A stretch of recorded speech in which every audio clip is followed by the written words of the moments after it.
The truth of the matter is domestic violence and sexual assault are daily realities for women across our nation. So I think there's many reasons that sexual assault is a problem. First off, because of the mental effects that it has on its victims. So they're much more likely to experience anxiety, depression, post-traumatic stress. They're more likely to develop eating disorders, more likely to abuse substances. The list goes on and on. Sexual assault is an issue for women all over the United States, though we believe has not been addressed correctly. It has not been presented as the big issue it is, and instead has been pushed aside by the government and not focused on. Not many laws have been executed to prevent this issue. Parents and guardians shouldn't have to worry that a sex offender could be roaming the very street. It is not fair that young boys and girls should have to walk home alone in fear. Should victims even come out and tell the authorities when incidents like this and this have happened?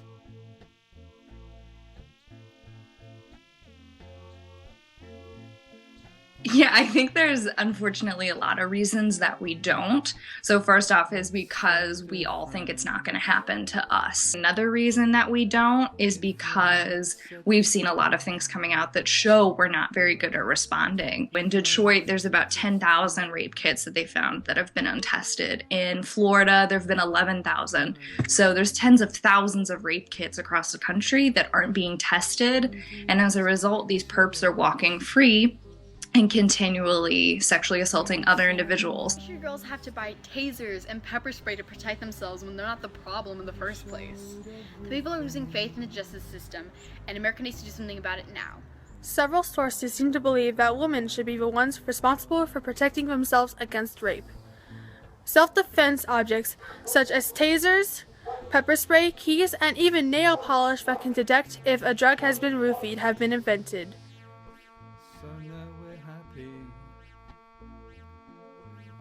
However, is this really focusing on the root of a problem?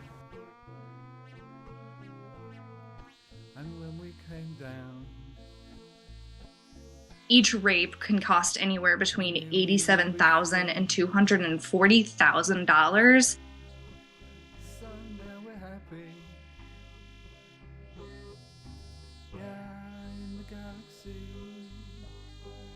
As stated by Elizabeth Plank in her article, 11 Ways to Solve Rape Better Than Nail Polish.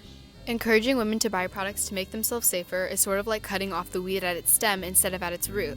It might give you something to do, but you aren't going to actually eradicate the weeds from your garden. To stop rape, we need to teach men not to rape and not teach women that it's their responsibility to prevent it.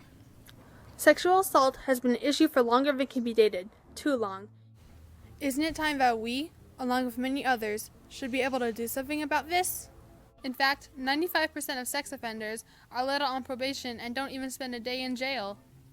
Domestic violence should never, ever be tolerated. The NFL's inept response to the recent reports of domestic violence has thrust a tragic spotlight onto this issue that we all are well aware of. 1 in 4 women will experience physical violence by an intimate partner in their lifetime.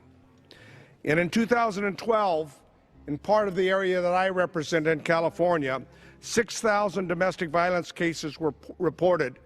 The fact that this has only been slightly dealt with is beyond infuriating, and it's time to have something be done about it.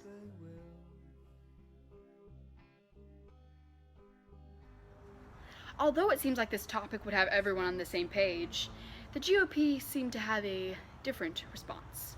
As stated by GOP member Lawrence Locke. If a woman has the right of abortion, why shouldn't a man be free to force himself on a woman? At least the rapist's pursuit of sexual freedom doesn't, in most cases, result in anyone's death. Other GOP quotes include, Rape is kind of like the weather. If it's inevitable, relax and enjoy it. Rape victims should try to make the best of a bad situation. If it's legitimate rape, the female body has ways to shut the whole thing down.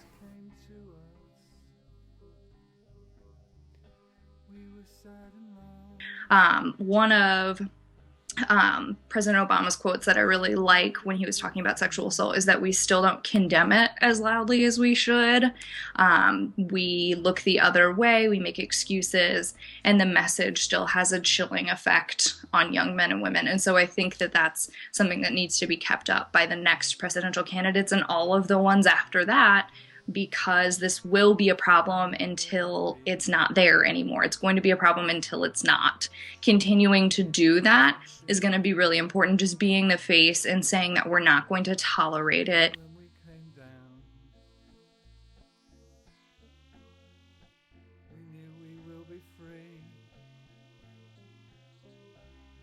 The thing is, there's quite a few that are already in place, but the problem is that they're not necessarily being followed. So that's a huge concern that I personally have, is that we have a bunch that are there and they are in existence, but we don't really follow them. Like one is Title IX. It's the idea that all schools have to respond appropriately to claims of sexual assault, regardless of who or what or where or when. If a student comes to them and reports that they were sexually assaulted, the school has to do something about it. It was recently about 142 colleges and universities are under investigation for not responding correctly. Out of every 100 rapes, 7 lead to an arrest, 3 are referred to prosecutors, 2 lead to a felony conviction. 2 rapists will spend a single day in prison. The other 98 will roam free. Throughout galaxies, it's alright there. We can swing